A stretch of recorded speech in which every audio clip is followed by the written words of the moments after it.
So it's now 3:15. That's been cooling for 10 minutes or so.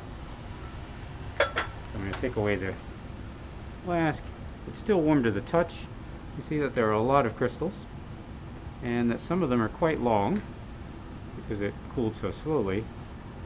I see some really long needly crystals in there.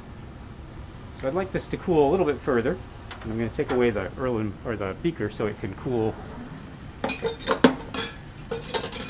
with a better airflow.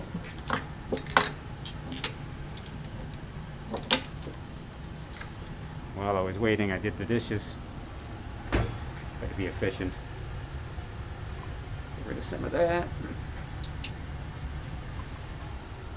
You don't need that stir bar in there anymore. And it's just ethanol, so it's not really dirty.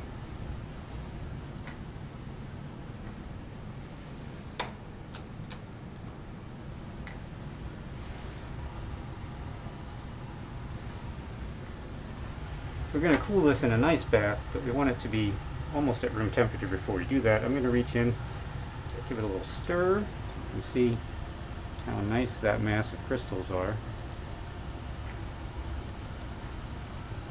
Good looking long needles, slow cooling.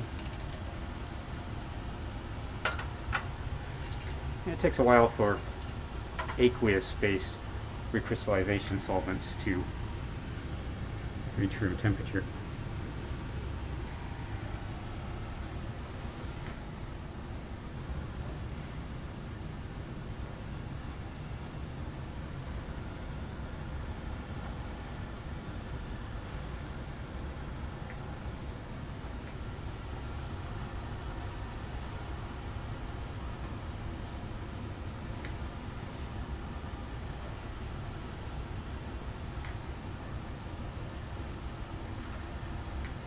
A slow rate of cooling gives us good quality crystals.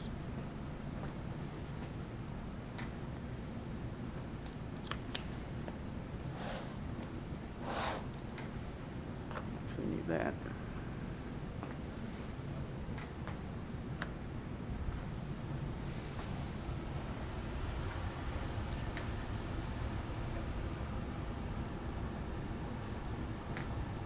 That's near enough room temperature that I feel comfortable icing it. I'm going to stick that in the ice bath.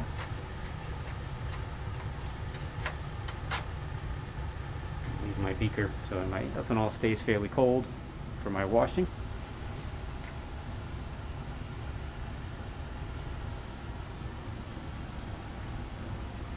We're going to be characterizing this by GC mass spec, which can be done while it's still wet because the presence of a little ethanol or water won't affect the GC mass spec.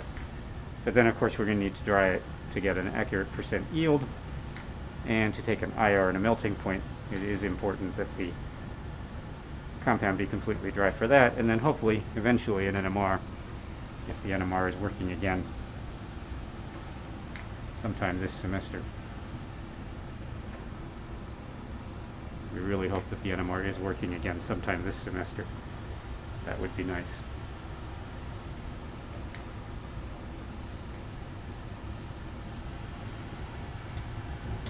Stir that a little so you get good contact.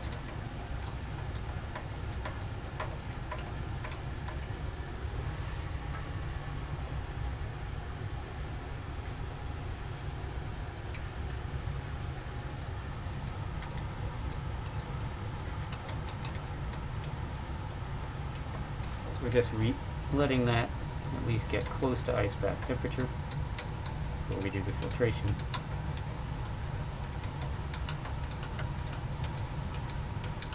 Improve our recovery a little.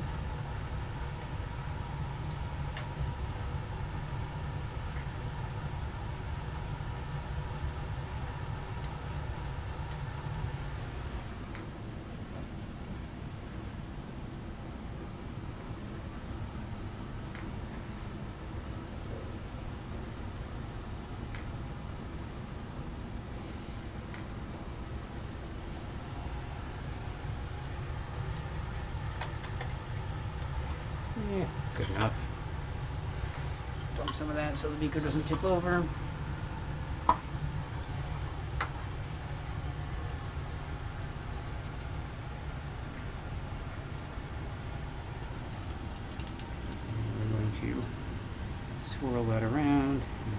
pour it in as quickly as possible so as not to leave any behind on the walls of the flask.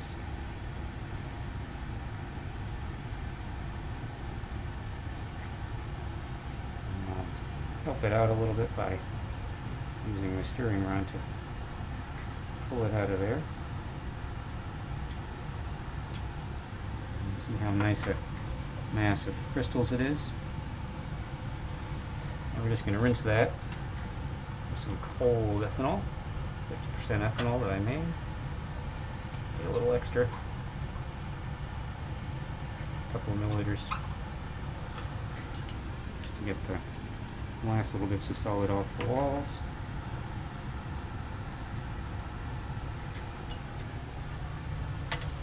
And then finally, rinse with cold ethanol, maybe 2 pipettes worth. Don't want to dissolve too much gum here. So that should be good. And we'll let air come through that for a while. And to reduce the workload for the desiccator, I'm going to let that sit. It's about 20 after 3. I'm going to let that sit till 3:30 with air going through it, and then I'll transfer it to a beaker and we'll get it in the desiccator.